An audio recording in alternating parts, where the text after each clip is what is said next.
Welcome to another episode of the Sound the Alarm podcast. I'm your host, Stephen Michael, here with Big John, and on today's episode, we're going to talk about the state of the NBA. PSA is now leaving graders notes on their cards, and so much more. All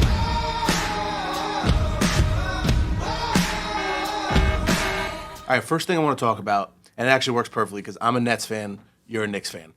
They made you could call it a blockbuster trade for Mikal Bridges. The Nets sent Mikal Bridges to the Knicks for so many picks that I can't even count. What are your first thoughts? And I'll tell you how happy I am about it. Go ahead. I love the trade for the Knicks, short term. Okay. They have to win now. You know me, I thought they had a chance to win last year before Randall went down. Mm-hmm. I placed a sizable future bet on it. I wish I was able to get one in now. You cashed out for a profit, though, to be fair. Yeah. Brutal, though. Yeah. It was like, I could have won $100K if they would have won. So that was bad. But I wish I placed one on them this year because I think if they were going to win last year, they damn sure have a good chance to win this year. I think adding Bridges is just a no-brainer. Now, if they wind up getting rid of Randall now, I think it's a wash. And I think, not a wash as far as talent-wise goes, I think you just lost your chance and you went right back to last year and lost all your first-round picks. So this only works, this trade, if they keep the pieces that they have right this second. Well, they already re-signed OG. Yep. But Randall's the wild card Is Randall a free agent right now? now? Next year. Oh, so they have him for at least one more year. Okay. Yes, but they're saying that they might try to trade him and restock on picks. That'd be tough, man. Like, I know Randall gets a bad rap, but the guy can score. And they only have, like, two, like, real scorers on that team. Their defense, I mean, you might be looking at one of the best defensive teams ever next year if they're all healthy at all times, because it's crazy. You probably couldn't, like, hand pick or pluck a better player to fit that team than Mikal Bridges. Long, lanky, amazing defender. Right. He fits the mentality. He went to Villanova. So that's pretty crazy, by the way, that all what is it, four of them? Yeah, I think that's, like, I don't think it's ever happened before. Did you see the clip of Stephen A. Smith saying that nobody on the Villanova team is any NBA prospect? He's like, I don't think they have any NBA prospects. Really? Now all four of them are on the Knicks Stephen together. A's been wrong so much more than he's right. He could just say whatever he wants, and then not many times do people backtrack, like 8 years. Insane. I think, you know how I feel about Randall. He's in my opinion, the most undervalued player in the NBA. I get in arguments all the time with people. I think he's a future Hall of Famer. Oh, stop. I really do. I think Randall, you look at players right now averaging 23 to 25 points a game, 9 to 11 rebounds a game, and 4 to 6 assists a game. He's one of very few guys that are doing that. And he's been doing it for the last 3 or 4 years at that high of a level. No, he hasn't, because he's been hurt now for, 2 years in a row, 3 years in a row? So, yeah, when he's been playing, he's been a lot better. It took him a while to get to that point, and now that he's here, he's getting hurt. Him up. Randall hasn't... See how many games? No, Randall's not... See, he has a... The funny thing is, he has a reputation for being injured. Randall... I'm just talking about the last 2 years. He's missed a lot of games. He missed a lot last year. The year before, he got hurt at the end of the year, but he wasn't hurt. But he missed half the season this year, too. Yeah, so you go back to the 23-24 season. He played 46 games. Half a year. How many games do you think he played in 22-23? 2 years ago? Out of 82, I would say he played 50 to 55. 77. So, all right, so he had a whole year. Such a bad So it was just the playoffs that he missed then. Yep. What about the year before? 72. So it was last year he missed half the year, and this year he missed half the year, right? No. He literally missed 46 games. He played 46 games this year. Right. And the year before, 77. Oh, okay. Year before, 72. Year before, 71. All right, so then I was wrong. He's not injury prone. So everyone's like, yo, this guy's always hurt. So it was just for the play. Well, no, I said recently. He actually... I guess I was just realizing for the playoffs. Led the NBA minutes played over the last 2 years before he got hurt. Okay. Like, the dude is a workhorse. He's out there for 35 minutes a night. And people don't realize how valuable he actually is to the Knicks team. I say this all the time. They were irrelevant. He took a shot on them, came over to New York. Nobody wanted to come to New York. KD wanted nothing to do with New York. Kyrie wanted nothing to do with New York. He came, turned a trash team. They were garbage. Alec Burks, when Alec Burks was really dog poop. They had Reggie Bullock. They had not even Fournier. He wasn't even on the team yet. Like, it was a bunch of just bad players. Yeah. And he brought them to the playoffs as a 4 seed, I think it was. Yeah, they lost because literally he got triple teamed the entire series, and then that's where he started the bad, playoff Randall. Mm-hmm. But what he did with that team was way harder, in my opinion, than what Brunson did this year with this team. Because you give Brunson DiVincenzo, a sharpshooter. He had Anunoby for some of it. You give him Hartenstein, who was actually a playmaker. Josh Hart.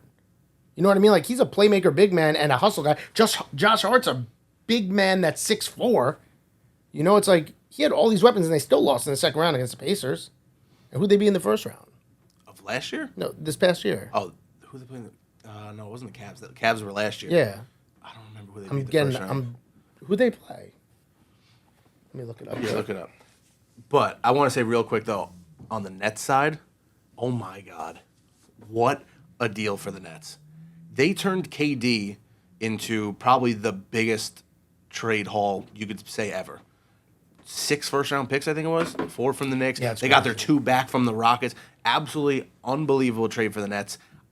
Being a Nets fan has been so tough because I don't get to enjoy any drafts anymore. And now I'm going to be loving it. It's going to be a lot of fun to be a Nets fan. They got to do right with the picks. That's a big thing. They played the Sixers, by the way. Oh, okay. So, an Embiid-less, he was injured for it, but he was playing. So they got to play him, and then they got smoked by the Pacers. And the Pacers weren't good. They were all right. Like, they were getting beat by bad players on the Pacers throughout that series. Their defense wasn't translating, which was their strength the whole entire season. And what happens is you see they needed Randall. They had DiVincenzo, but when the lights are bright, it's hard to be a sharpshooter. Mm-hmm. When Brunson's going 1 for 10, you need that guy that can take the ball, ISO, and actually get some points on the board. They didn't have that. Yeah. If Randall's healthy, that'll be him, and Bridges can do some of that too. And Bridges could, like, they're going to get so many points in transition this year. Yeah. Just long arms, steals, outlet passes, dunks for Randall, dunks for Hart. It's going to be insane. They're going to be a fun team to watch. Yeah. And the chemistry is going to be there. They'll be easy to root for. Is there a better team than them in the NBA? Yes. Who? Better easily, yes. Well, I still think the Celtics are probably still better than them. Give me the Nuggets over them. Still. I don't think so now. Yeah, stop. But Cal Bridges doesn't move the like. Give me the Nuggets over. No, healthy. The Knicks were really good if they were healthy. I understand. Year. They can. Can they win? Yes. Are they? They're the best deepest team in the No. NBA too. They're deep. They're very deep. You're gonna have Josh Hart coming off your bench. Okay. He's not amazing. McBride coming off the bench. Deuce McBride is nice. Okay. So now you're gonna have McBride, Hart coming off your bench.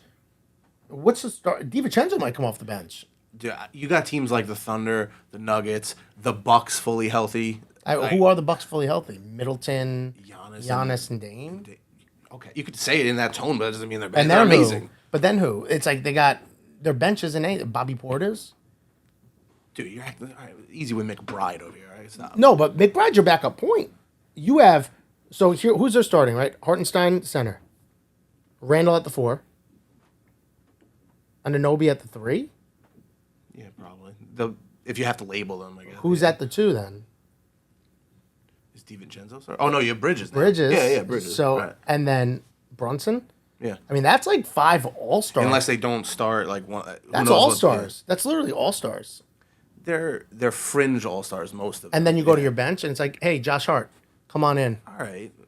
I don't think. Hey, DiVincenzo, come on in. Like you're gonna have points off the bench, but we're going on too long with them. But I think, as far as deep, their 8 is better than anybody else's 8. They may not have a Jokic. I guess it's how you look at it. They won't have the peak of other teams, but maybe like their 6, 7, and 8 are better than most teams. And Hartenstein is a free agent, so he could be gone. But if they keep him, well, you guys have Mitch. But then you have Mitch. But I like Hartenstein more than Mitch. Yeah, I think he's way better. Yeah. Way better. He was nasty in the playoffs. Mitch can't hold the ball. Like, you give him the ball, Randall gives him the ball into the hoop, it's just fumblerooski off his knees. Like, it's ugly to watch as a Knicks fan. But then also we have, in the NBA, Bronny going to the Lakers. Do you think he's actually going to make the team? Or is he a G League player until further notice? I think they'll have him make the team. And I think they'll make a big deal of it, like opening day, LeBron playing with Bronny. I think they'll give it a little bit of time, and then, once he's not actually playing minutes and stuff, they'll be like, all right, we're going to send him down, let him develop a little bit. I think for opening day, they'll make a big deal of it to have hype around everything. And by the way, everyone's like getting crazy about, nepotism and then picking Bronny. Who cares? Since when do you guys care about an end of the second round pick? Yeah, that's like, just stop. Nepotism has been in the NBA since the beginning of time. Like, Who cares? But you know that I'm looking now. You know you could already bet on Bronny's first method of basket. Really? Yeah. I think I can't find it now. It was on FanDuel. Is it assist to his dad? No, it's just No, dunk. I know. I know dunk was plus 750. Okay. Free throw was plus 500. Layup was 250, I think. And all other was would be a plus three. 400. I see it being a free throw. Nah. Him getting to the hoop, throwing up a chuck. He's small, man. I think his first few shots will just be jumpers. I think he's getting in. When he gets in, it's going to be the end of a game. And it's going to be him driving the hole, trying to get like an easy two. And like a backup defender, like that's desperate for minutes, playing too hard of defense, fouling him, putting him to the line. Well, yes and no. He will be at the end of the game most of the times, but there will be some times he has to be on the floor with LeBron for that whole appeal to work. So he has to play a little bit with LeBron, at least in the beginning. I could see him having like a Thomas role. Thanasis. Thanasis. Thanasis. He could, but I think the first game, I think he'll play with LeBron a little bit. My question is this. How do you come over from USC, which isn't the best school right now for basketball, averaging 4.8 points? No, it was less, I think. It was like 2 point something. No, it's 4.8 points, 2.6 assists again. Oh, maybe that's what I was thinking. Or 2.1 assists, whatever. So he averaged like almost 5 points. But at USC, and then you come to the NBA, and you're playing in the Lakers, like for the Lakers. How does that work? Well, it doesn't. That's what I mean. Like it doesn't. I don't see a world. That's why he's where back into the second. I know his brother, from what I've seen, is going to be nice. He's taller. Bryce looks Guy good. has a better shot. He's just more athletic, it looks like. I don't know how this works. Like, yes, it's nepotism, whatever, and I'm fine with that. But like, you got to have the Thanasis role. Then you got to just be on the bench rooting and come in once in a while. You know, I think that's what he'll be doing. let's hope. I mean, like we said when we spoke about Reddick, like this is just going to be like a 5-year. Let's just have some fun, ride it out. But I don't know though, man. They got Dalton Connect to fall to 17. That's the steal of draft. They got someone. That's exactly. But that's what like they a needed. 2-3 year play too. That's exactly what they needed. A shooter like that. Yeah, but he's not an impact player right away. He might be with He that might. team. There's zero All right, pressure so he's on an him. impact player for that team in that situation, but it's not going to be like, oh, we're in win now mode. You know, Of course they're in win now mode. What are you talking about? the Lakers. Bron's 70 years old. How much more time do you have? I'm saying they're not going. They're not going to win now. No, is what I'm most saying. likely they He's not won't, but they're in win now mode. Oh, all right, fine, yes, but they're not going to win, and he's not the reason they're going to be like, oh wow, now we have a shooter. We're gonna They have a shot. It's an outside shot, but they have a shot. Don't forget, I mean, they're 1 year removed from a conference finals. It's not like they're Yes, but they trash also here. like everything went right that year, and they made trades for like scrubs that gelled right, and now they're not there anymore. So, and it's just you look at the teams like the Wolves already got stronger since then. It's like it's way too hard. It's to an outside catch up. shot, but Yeah. it's not like they're. Off But the I board. think they definitely had the. In my opinion, I loved him in college, and I think he's gonna fit in good for what they need on that team because they need a shooter. right. It's the perfect fit for them. But I think it's like, in theory, yes, it was a phenomenal.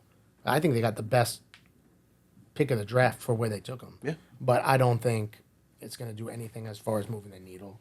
So probably a long time coming. A lot of collectors have been asking for this. PSA is now adding greater notes to their grades. They're going to tell you what was wrong with the card or what was right with it. Why did they grade it that way? Long overdue? How do you feel about that?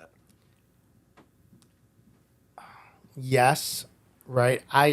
PSA's king. They didn't have to do it forever. So the fact they're doing it now is kind of showing good graces with the collecting community, saying, look, we don't have to do it. Beckett actually offers subgrades, and Beckett's losing market share. So PSA really didn't have to do it. I think they're looking to make the brand better. I think they're looking to grow their audience even more and actually get in the good graces with the collecting community, because right now they're getting such a bad rep. They're all upcharging. Everyone's upset about that. Everyone's saying, oh, it's such a sham. You know, I'm losing all this money now on my grading costs. So now they're trying to say, all right, what value can we add additionally to help offset some of these emotions and these feelings? I think right now it's only for the higher levels. I think it's going to be cool to see.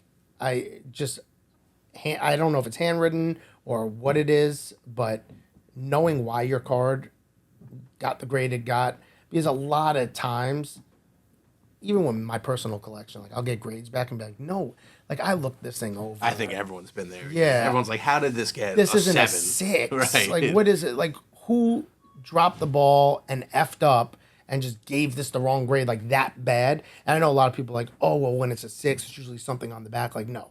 I've gotten cards back and they're not jacked up. I get them cracked. I look them over again under magnification, and they're good. Mm-hmm. So somebody just had no accountability, gave it a 6, like later, next, like they didn't care. And so it's kind of like in any job, right? There are like a lot of jobs out there right now. There's not really accountability. You do your job and you can blend in and you get away with things. So now it's like, why did you give it that grade? And I think that's very important for the community. Yeah.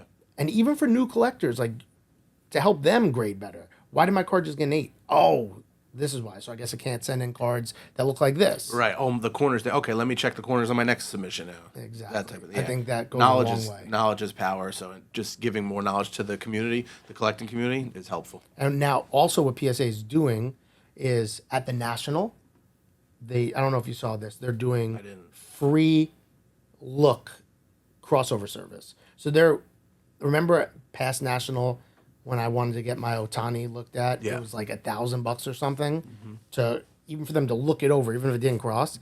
Now it's free cross.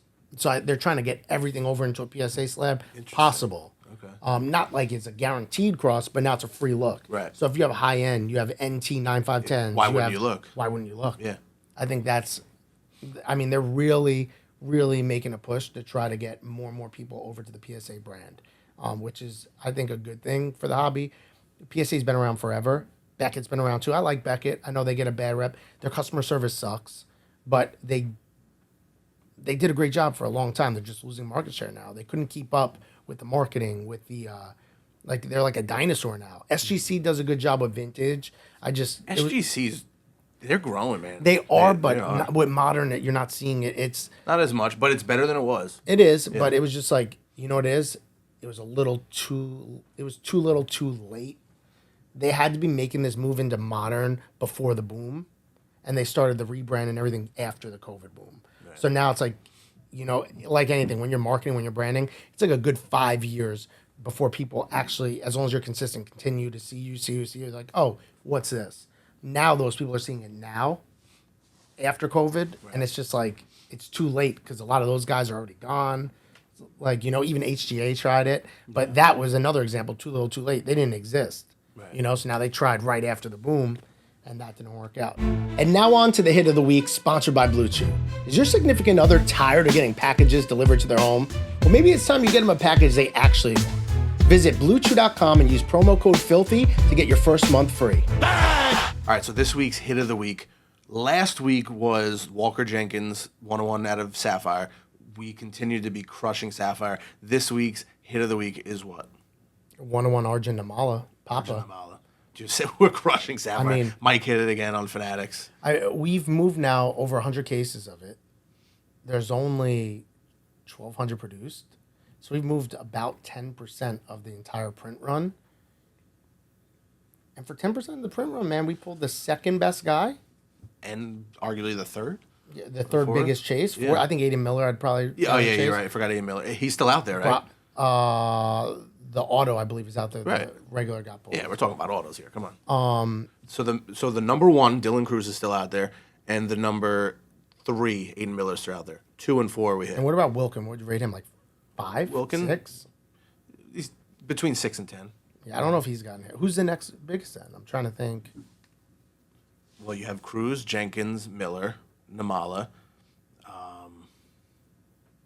It's got to be like the Brewers. No, there's something we're forgetting. I'm blanking right now. I've been running too much Series 2. Kyle Teal, Cespedes, no. I've been running too much Series 2 to remember some Bowman. Walkout, Walker Martin. Walker Martin doesn't come out very much, right? His base does. You don't see a lot of color for some reason in the runs we've had. I think it probably is like Brock Wilkins. Yeah, Wilkins probably up there. Lombard. Oh, yeah, George Lombard. I knew there was someone.